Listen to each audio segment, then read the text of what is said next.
We got a Rob Beck PCV valve right here, and supposedly you have to remove this fuel rail line right here to install it. I don't think so, because my car's still warm and I'm not even trying to do all that stuff. So you take the valve.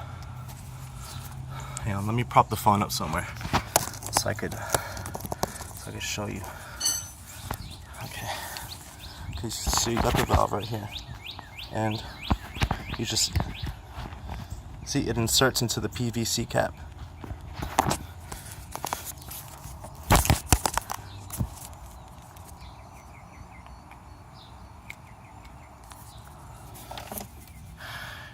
You bring them together as one,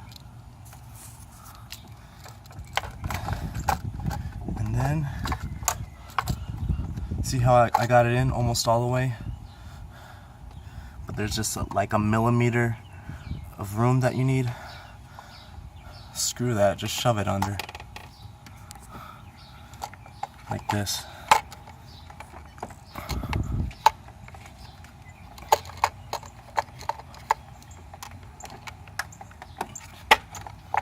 Just saved you a whole bunch of time, didn't I?